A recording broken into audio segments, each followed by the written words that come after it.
Hello students, welcome back to Prepon. Fundamental rights. We are studying fundamental rights and hope you are taking down the notes. Notes are very important. Notes के बिना कोई पढ़ाई नहीं हो सकती है. You should definitely make your notes. अब तक के वीडियो लेक्चर से हम आर्टिकल 21 तक कवर कर चुके हैं, जो सेकंड कैटेगरी है rights to freedom. Article 21 called right to life, and right to life has been, you can say, interpreted by the Supreme Court in various aspects of life. And one of the latest judgments which became very famous was Puttaswamy judgment 2017, जिसमें right to privacy has been held as fundamental right inherent in Article 21 of the Constitution. उससे पहले it was Menaka Gandhi case 1978, जिसमें Supreme Court ने गोपालन view को gradually change करते करते एक बिल्कुल ऑल टुगेदर डिफरेंट व्यू दिया और अप्लाई करना शुरू कर दिया American concept of due process of law, जिसमें कोर्ट के पास ये पावर है कि वो not only actions of the executive but also the actions of the legislature can be questioned if they are against the fundamental rights of the people. पहले का view ये था कि एग्जीक्यूटिव के गलत एक्शन से कोर्ट बचा लेगा, बट अब कानून भी होना ज़रूरी है और उसका सही होना भी ज़रूरी है. मैंने आपको बताया था पिछले लेक्चर में कि आर्टिकल 21 में एक जो इम्पॉर्टेंट इंटरप्रिटेशन था वो राइट टू एजुकेशन भी था. राइट टू एजुकेशन जो DPSP पार्ट 4 में मेंशन्ड है बट फंडामेंटल राइट के नाते नहीं हुआ करता था, उसके लिए काफ़ी कुछ काम चल रहा था और फाइनली पार्लियामेंट ने उसे एक फंडामेंटल राइट एक्सप्लिसिटली मेंशन्ड कर दिया और ये था right to article 21A of the constitution. It was added article 21A of the constitution added, you know, the state shall provide free and compulsory education to all children at the age of 6 to 14 years in such a manner as may be provided by law. एक कानून बनाकर ये law बनाने की permission देता है. This article itself does not define how this education shall be given. It does not detail, as I told you. Constitution एक entitlement करता है, एम्पावरमेंट करता है लेजिस्लेचर को, एग्जीक्यूटिव को कि इस पे काम कीजिए. तो आर्टिकल 21 जो इससे पहले एक इंटरप्रिटेशन के तौर पे हुआ करता था वो एक मेंशन्ड फंडामेंटल राइट बन गया और 86th अमेंडमेंट एक्ट 2002 से ये संविधान में एक्सप्लिसिटली मेंशन्ड हो गया. इसके लिए कानून बनाया जाए, फिर पार्लियामेंट ने इसके बारे में कानून बना दिया. तो it gives right to education as a matter of fundamental rights. और मैंने आपको बताया था सुप्रीम कोर्ट ने इम्प्लाई किया है कि article 21 also includes right to live with dignity. खाली एनिमल एग्जिस्टेंस नहीं है, right to live with dignity. And also it said कि right to education is also part of article 21 because without education और quality education a person can not have a developed, dignified and cannot see his fullest development. Education होना एक बात, education का सही समय पे मिलना उससे ज़रूरी बात सुप्रीम कोर्ट ने बोली है. ये उन्होंने कहा और ये व्यू सुप्रीम कोर्ट ने लिया Mohini Jain versus state of Karnataka. याद रखेंगे 1992 में कोर्ट ने राइट टू एजुकेशन को फंडामेंटल राइट के तौर पे देखना शुरू किया और साफ साफ कह दिया JP Unnikrishnan versus state of Andhra Pradesh 1993 में कि right to education should be made a fundamental right. दो केसेस याद रखेंगे, पहला Mohini Jain case 1992, JP Unnikrishnan case 1993, जिसमें सुप्रीम कोर्ट ने एक्सप्लिसिट व्यू लिया right to education should be a fundamental right as I have told you and hence it became a part of right to life as mentioned in the constitution. इसी के बाद फिर सन 2000 के आसपास सर्व शिक्षा अभियान शुरू हो गया था. अभी भी सुप्रीम कोर्ट का 93 का जजमेंट आ चुका है लेकिन सरकारों ने अभी इस पर कोई काम करना शुरू नहीं किया. आर्टिकल 21 जजमेंट है लेकिन उस पर कोई काम नहीं हुआ. सर्व शिक्षा अभियान शुरू हुआ. फाइनली पार्लियामेंट ने आर्टिकल 21 कैपिटल A को 86th अमेंडमेंट एक्ट से जोड़ दिया और एक मेंशन्ड फंडामेंटल राइट बना दिया इन द कॉन्स्टिट्यूशन.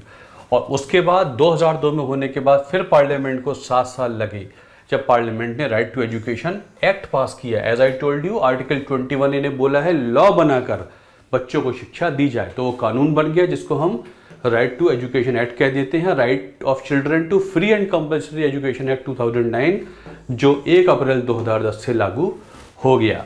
इसलिए कभी क्वेश्चन पूछा जाए right to education is which type of right, तो आप बोलेंगे it is fundamental right as well as legal right.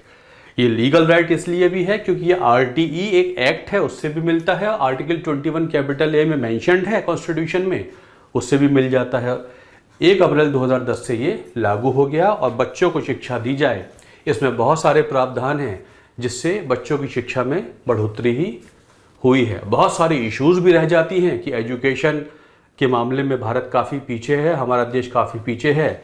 वैसे राइट टू एजुकेशन को फंडामेंटल राइट बनाने के बाद भारत उन 135 देशों में हो गया है जिसमें right to education explicit fundamental right है। 135 देश ऐसे हैं दुनिया में जहां राइट टू एजुकेशन है, right to education is a fundamental right. India is also part of 135 countries in the world. Issues वगैरह बहुत सारी हैं जिसमें जीडीपी का जो एक्सपेंडिचर एजुकेशन पे है वो बढ़ाया जाए, रीच बढ़ाई जाए, और जो चाइल्ड ड्रॉप आउट रेट है स्कूलों का वो ख़त्म किया जाए। उसमें गवर्नमेंट ने काफ़ी कुछ किया है, lot of work has been done, appreciable work has been done, and but still lot is required.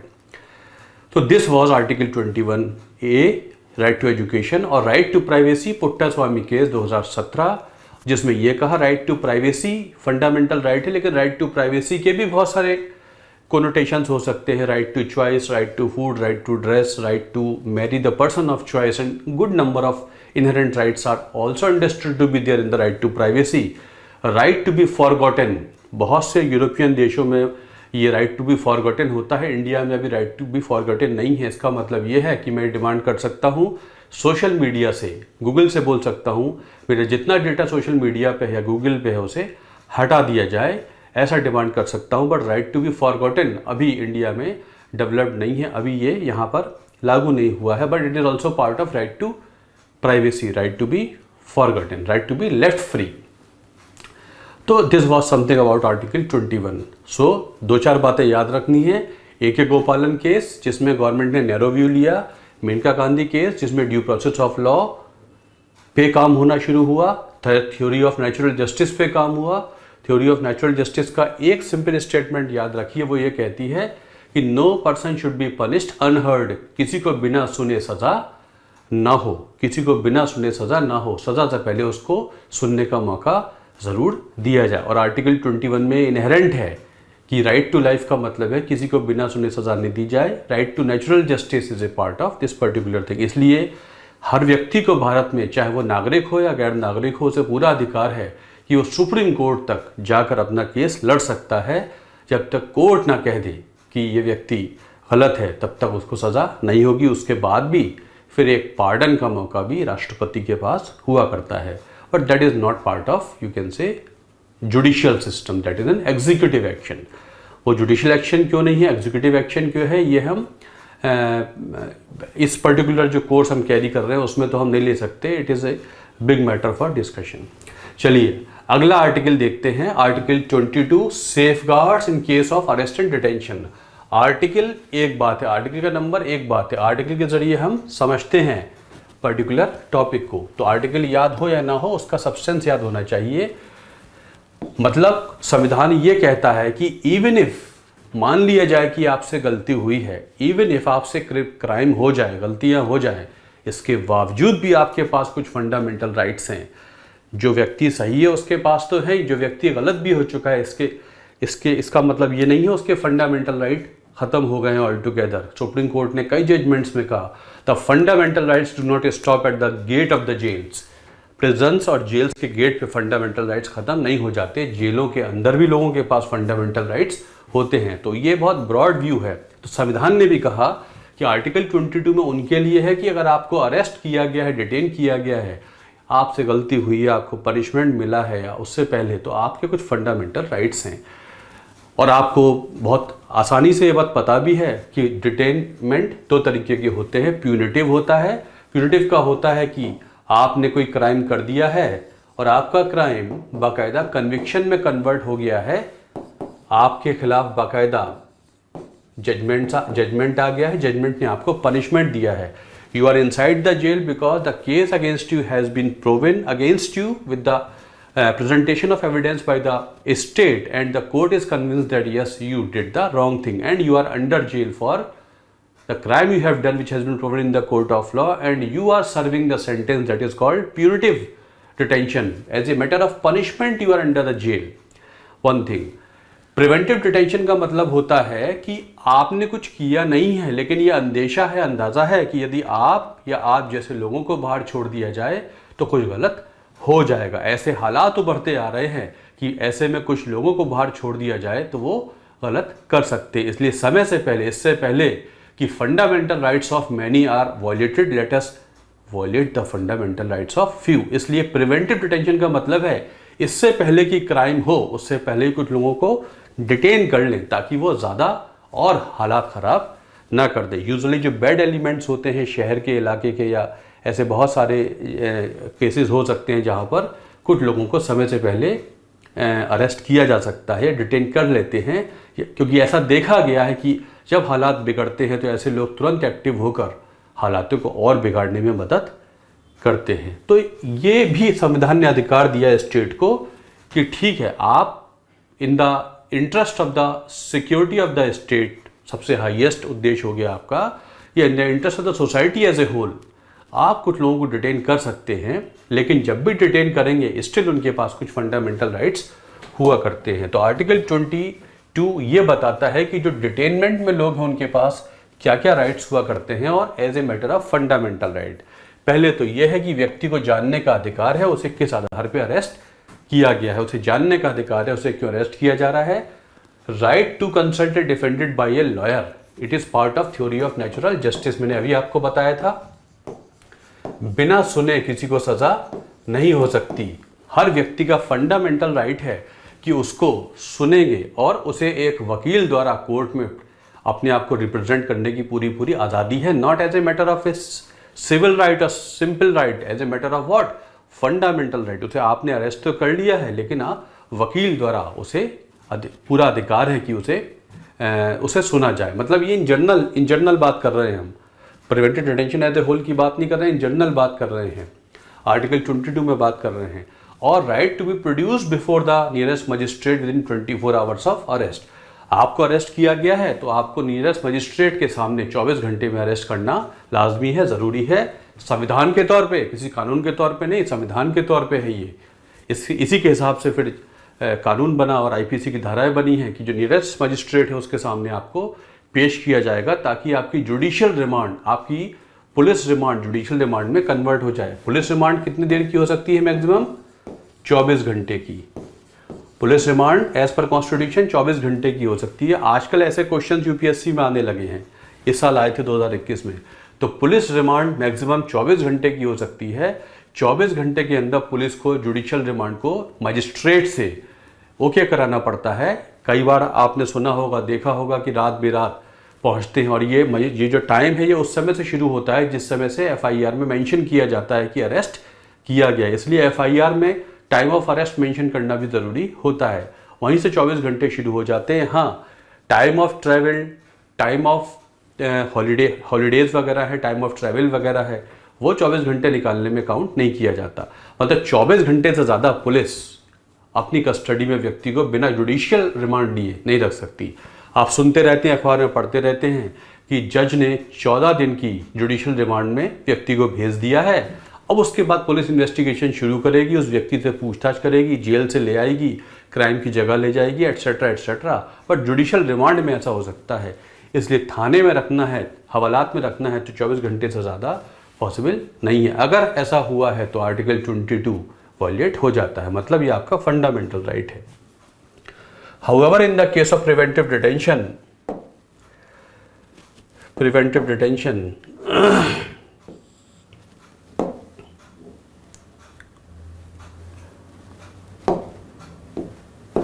Preventive detention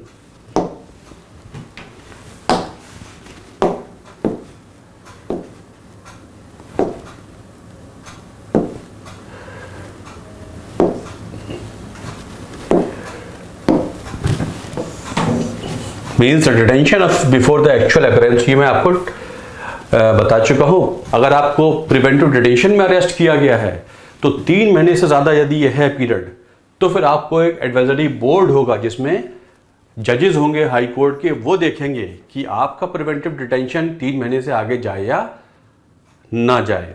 अगर आपको किया गया है तो मतलब 3 महीने तक तो हो सकता है, 3 महीने के बाद हायर लेवल ऑफ जुडिशरी देखेगी कि आपको उससे आगे ले जाया जाए या ना ले जाया जाए। ये बहुत छोटी छोटी बातें हैं जो आपको बताई जा रही हैं। इनकी एप्लीकेशन काफ़ी कॉम्प्लिकेटेड होती है। जब से संविधान लागू हुआ उसके बाद से कुछ पीडी लॉ बने हैं, वो मैं आपको बता देता हूँ। छोटे छोटे इम्तहानों में आ जाते हैं और यूपीएससी में जैसे कि क्रोनोलॉजी के क्वेश्चन आने लगे हैं कि इन एक्शंस को एक क्रम में लगाइए। कई बार ऐसे छोटे क्वेश्चन जो हम नहीं सोचते हैं वो एग्ज़ाम में आ जाते हैं, जैसा कि यूपीएससी का ट्रेंड 1-2 साल से देखने को मिला है। तो आर्टिकल 22 में कुछ इंपॉर्टेंट लॉज पास हुए। सबसे पहले प्रिवेंटिव डिटेंशन एक्ट पास हुआ 1950 में। जो AK गोपालन केस मैंने आपको बताया था 1950 का, वो इसी में था। पीडी लॉ के बारे में ही केस था जिसके बारे में मैं आपको बता चुका हूँ। Maintenance of internal security act 1971 MISA, ये आपने काफ़ी सुना होगा। ये 1971 में the then Congress government passed this 1971 में मीसा कानून, और इसी का मिसयूज हुआ था in the time of emergency. MISA कानून, maintenance of internal security act. और जैसे ही कांग्रेस गवर्नमेंट खत्म होती है, जनता पार्टी गवर्नमेंट आती है, मीसा कानून को रिपील कर दिया गया। 1978 में रिपील कर दिया गया। एक और एक्ट पास हुआ, conservation of foreign exchange and prevention of smuggling act, COFEPOSA 1974। It is an economic adjunct. ये इकोनॉमिक डायमेंशन है प्रिवेंटिव डिटेंशन की। हो सकता है इकोनॉमिक ऑफेंसेस ऐसे होने लगे हों जिसकी वजह से देश को अनस्टेबल किया जा सके या उस एरिया में कोई इनस्टेबिलिटी लाई जा सके। तो अगर ऐसा भी कुछ है, इकोनॉमिक एक्शन से भी इनस्टेबिलिटी लाई जा सकती है सिस्टम में, तो उसकी एक डायमेंशन को चेक करने के लिए कॉफी पोसा हुआ करता है, जो अभी भी हुआ करता है। Conservation of foreign exchange, fake currency को चलाकर या ब्लैक मार्केटिंग करके, या ऐसे कई सारे इकोनॉमिक ऑफेंसेस हो सकते हैं जिससे हालात बिगाड़े जा सकते हैं इलाके के भी और पूरे देश के भी। रासुका, नेशनल सिक्योरिटी एक्ट पास हुआ 1980 में। 1980 में रासुका पास कर दिया गया। जनता पार्टी गवर्नमेंट ने तो ये मीसा ख़त्म किया था, बाद में फिर कांग्रेस गवर्नमेंट आई, उन्होंने मीसा को फिर NSA के तौर पे पास कर दिया। NSA अभी भी हुआ करता है।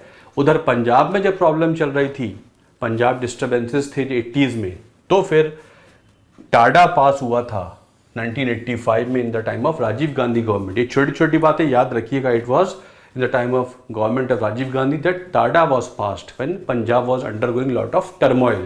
They wanted to have a separate state by that time. They wanted to get separation from India, instigated by Pakistan at that time, जिसे खालिस्तान मूवमेंट भी कह देते हैं, जिसमें ऑपरेशन ब्लू स्टार हो गया था। Lot of things were there.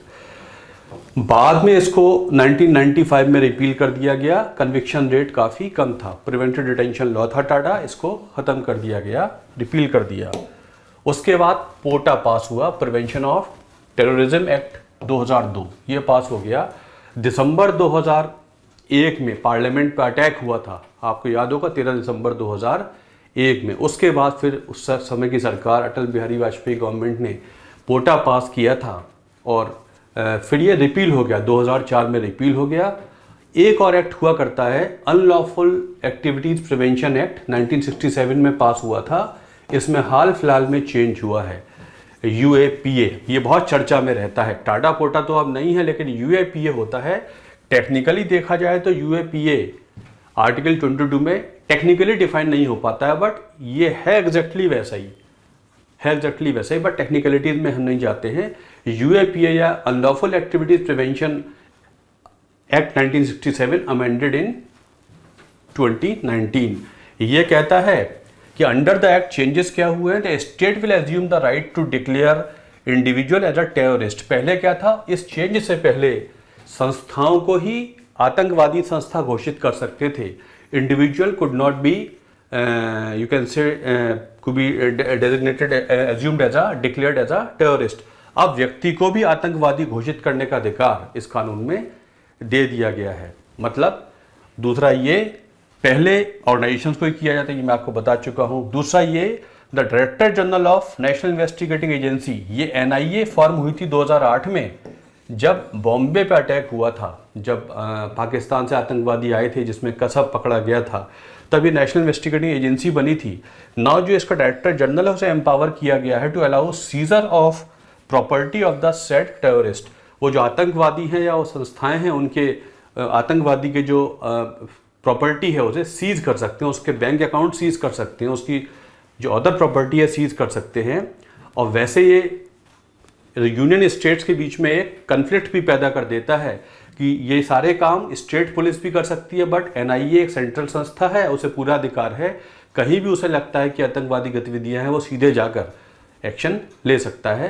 तो ये चेंजेस किए गए हैं, जिसके पीछे सुप्रीम कोर्ट में कई सारी दलीलें PIL फाइल होती रहती हैं कि इसमें जो भी चेंजेस किए गए हैं वो अधिकार ख़त्म करने के लिए किए गए हैं। इवन प्रेस भी कह देती है कि ये हमारे अधिकारों के हनन के तौर पे किया गया है, एट्सेट्रा एट्सेट्रा। बट ये भी एक कानून हुआ करता है जो इस तरीके के मुद्दों से डील करता है। तो this is article 22 and article 90 to 22 are part of your what, they are part of rights to freedom 19, 20, 21, 22। ये इंपॉर्टेंट राइट्स हुआ करते हैं दिस थिंग। नाउ अगली कैटेगरी है rights against exploitation, article 23 and article 24।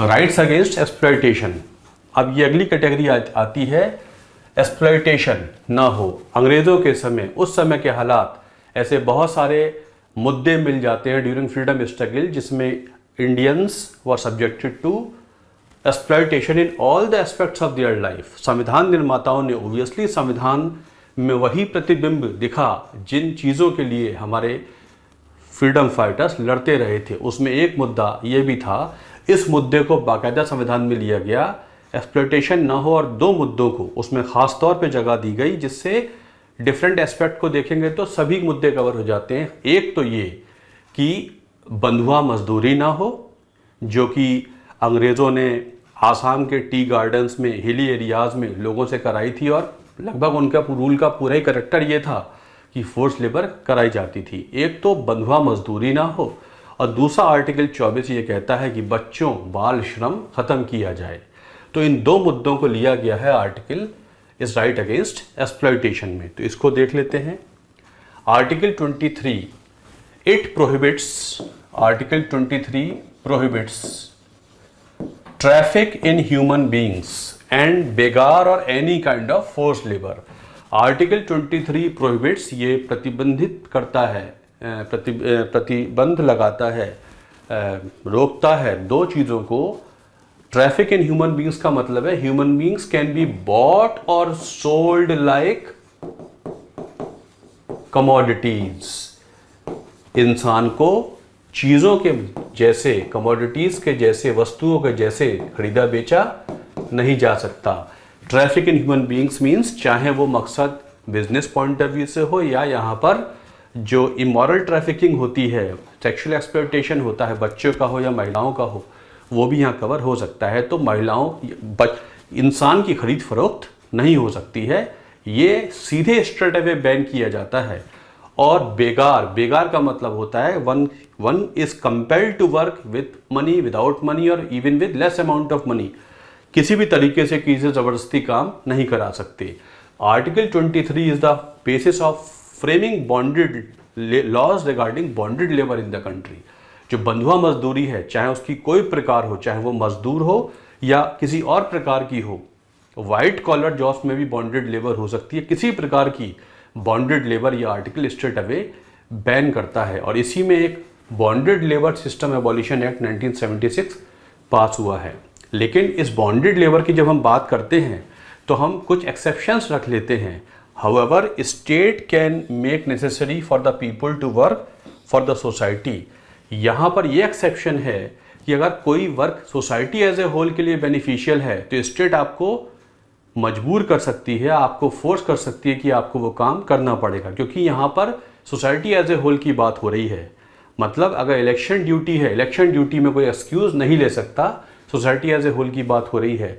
Duties on other social programmes of the government, census data इकट्ठा करना है, pulse polio programme चलाना है या कोई और भी है, उसमें आपको लगाया जा सकता है। उसमें आप नहीं कह सकते हैं कि ये बॉन्डेड लेबर जैसा है और आर्टिकल 23 मुझको प्रोटेक्ट करता है। तो कुछ ड्यूटीज़ जो सोसाइटी एज ए होल के लिए इम्पॉर्टेंट है, वहाँ इंडिविजुअल के फंडामेंटल राइट्स का ध्यान शायद ना रखा जाए। ये आर्टिकल 23 में है। एक्सेप्शंस के अलावा आर्टिकल 23 कैसी भी बॉन्डेड लेबर इशू को टैकल करने की दम रखता है। आपने अखबार में पढ़ा होगा किसान आत्महत्या कर लेते हैं, या ऐसा देखा गया होगा कि कुछ पैसे लिए, 1000 रुपये लिए, 2000 रुपये लिए और 2000 रुपये नहीं चुका पाए, तो उस व्यक्ति को अपने खेत पे लगा दिया उस किसान ने या बड़े किसान ने, ज़मींदार ने, या आजकल के जो बड़े किसान हैं वो ज़मींदार जैसे ही हैं, लगा दिया कि आपको उस खेत पे काम करना पड़ेगा जब तक ये 1000-2000 रुपये का कर्जा पूरा ना हो जाए। हाल फिलहाल में ऐसा केस देखा गया है, चर्चा में भी रहा। तो ये भी बॉन्डेड लेबर में आ जाता है। In no way can you force a person to work as a bonded labour. Bonded labour नहीं करा सकते। कर्जा दिया नहीं दिया वो एक अलग इशू बन जाती है, उसको टैकल करने का अलग तरीका है।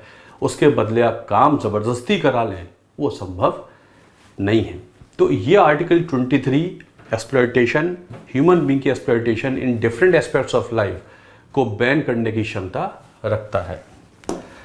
आर्टिकल 24 चाइल्ड लेबर से संबंधित है। It prohibits employment of children below 14 years in mines, factories and any kind of hazards work. याद रखेंगे संविधान में 14 ईयर्स लिखा हुआ है। आर्टिकल 24 14 साल से कम बच्चों को चाइल्ड लेबर के लिए मना करता है। 2-3 एरियाज मेंशन हैं, लेकिन इनका कोनोटेशन बहुत वाइड है। माइंस लिखा हुआ है, फैक्ट्रीज लिखा हुआ है, any kind of hazards work, मतलब जो वर्क हैजार्डस है वहाँ पर बच्चों को एम्प्लॉय नहीं कर सकते हैं।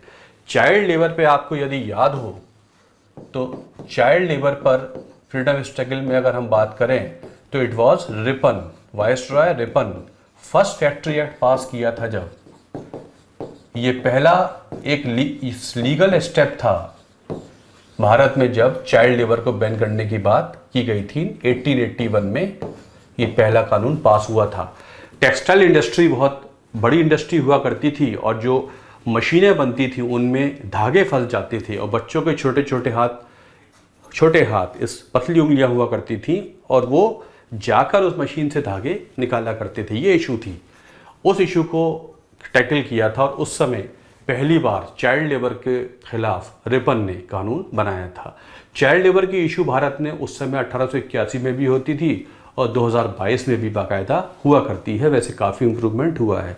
तो आर्टिकल 24 में भी child labour straight away ban की जाती है, बाल श्रम खत्म किया जाता है। Child labour prohibition and abolition act 2016 में पास हुआ, अमेंड हुआ था। Child labour prohibition and abolition act इससे पहले भी हुआ करता था, ये 1986 में पास हुआ था। अभी इसका अमेंडमेंट हुआ है और इस पर रीडिफाइन किया गया है। उसके डिटेल में मैं नहीं जाऊंगा।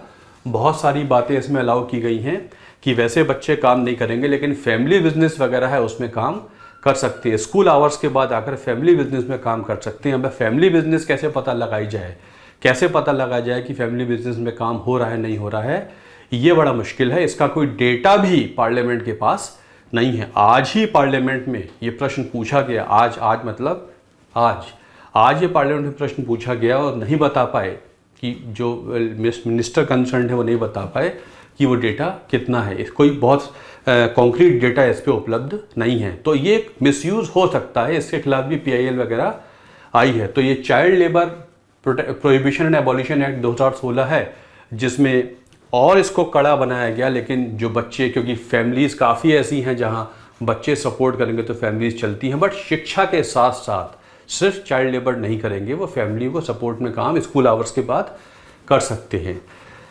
तो ये इस इशू को मैं नहीं ले रहा हूँ, ये बहुत बड़ी इशू है। 2017 में गवर्नमेंट ने एक पोर्टल स्टार्ट किया, platform for effective enforcement for no child labour, pencil. Ministry of labour ने ये बनाया portal, the platform for effective enforcement of no child labour, pencil. इसमें ये मिनिस्ट्री ऑफ लेबर का है, ये बनाया गया वीमेन एंड चाइल्ड डेवलपमेंट का नहीं है, याद रखेंगे। It is not bye ministry of women and child development, ministry of labour ने इसको पास किया है। इसके साथ साथ 2017 में गवर्नमेंट ऑफ इंडिया ने इंटरनेशनल लेबर ऑर्गेनाइजेशन के 2 कन्वेंशन रेटिफाई किए हैं। ILO convention 138 which is minimum age convention 14 years which mandates minimum age for work, मतलब इससे नीचे काम नहीं करा सकते हैं। तो गवर्नमेंट ने, भारत सरकार ने इसे बाकायदा रेटिफाई कर दिया है। तो अब इसे ऑलरेडी हमारे संविधान में इस पर काम है, अब और कड़ाई से इसे फॉलो करना पड़ेगा। तो convention number 138 again it is our commitment towards the international treaties which we are ratifying और signing. ILO convention 182 which includes worst form of child labour convention, और worst form of child labour convention हैं उनको भी follow करेंगे। By India's ratification, now Indian government is now bound to go through periodic reporting of progress on this front every 4 years। मतलब अब हर 4 साल में सरकार इस फ्रंट पे क्या क्या प्रोग्रेस करती जा रही है ILO को भेजना पड़ेगा। अब रेटिफिकेशन हो गया है तो बाइंड हो गई है भारत सरकार। तो कन्वेंशन नंबर 138 और 182 ये पुरानी बातें हैं, बट एक साथ इकट्ठी हो जाएंगी हमारी पढ़ाई में तो याद रह जाएंगी। In India, the most important organization which specifically looks into the issues of child labor is National Commission for Protection of Child Rights। ये NCPCR, ये बड़ा इंपॉर्टेंट, सबसे इंपॉर्टेंट कमीशन है। ये 2007 में पास हुआ था, कानून पहले पास हो गया था, लेकिन कमीशन 2007 में बनता है। It is a statutory body, कानून के तहत बनी है तो स्टैट्यूटरी बॉडी है। It is the most important body that looks into the issue of child abuses, implementation of RTE act, juvenile justice act etcetera etcetera. जितने कानून, जितने अधिकार बच्चों के हैं, चाहे वो संविधान से मिलते हों या कानूनों से मिलते हों, उनकी देख रेख के लिए सबसे बड़ी संस्था भारत में है, वो है national commission of protection of child rights. और एक कानून, जिस कानून के तहत बनी है, स्टैट्यूटरी बॉडी है, और इनकी स्टेट बॉडीज भी होती हैं। State commission for protection of child rights, ये वो संस्था ऐसे देखना है कि right to education act pass ठीक से काम कर रहा है कि नहीं कर रहा है। जुवेनाइल जस्टिस एक्ट में जो चेंजेस वगैरह हुए हैं वो बच्चों के साथ कुछ अन्याय तो नहीं हो रहा है, चाइल्ड लेबर की इश्यूज़ वगैरह तो नहीं हो रही हैं। तो ये एक निगरानी के तौर पे एक बहुत बड़ा यू कैन से संस्था बनाई गई है जो देखरेख करेगी बच्चों के अधिकारों की। इसे NCPCR कहते हैं, इसे it is a statutory body. Reunite mobile app is launched by ministry of commerce and industry in 2018। Reunite mobile app एक बनाई है सरकार ने, which helps in tracking and tracing the missing and abandoned children. Missing children की बहुत बड़ी issue Bharat में है जिसका कोई डेटा नहीं है। तो इस ऐप का नाम है रीयूनाइट मोबाइल ऐप है। इसमें क्या है, this app has been developed by this particular Bachpan Bachao आंदोलन ऑफ कैलाश सत्यार्थी। आप जानते हैं कैलाश सत्यार्थी, जिनको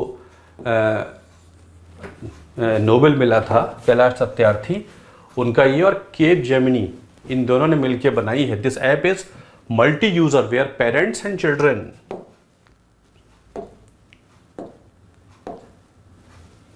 मल्टी यूजर है, वेयर पेरेंट्स एंड चिल्ड्रन,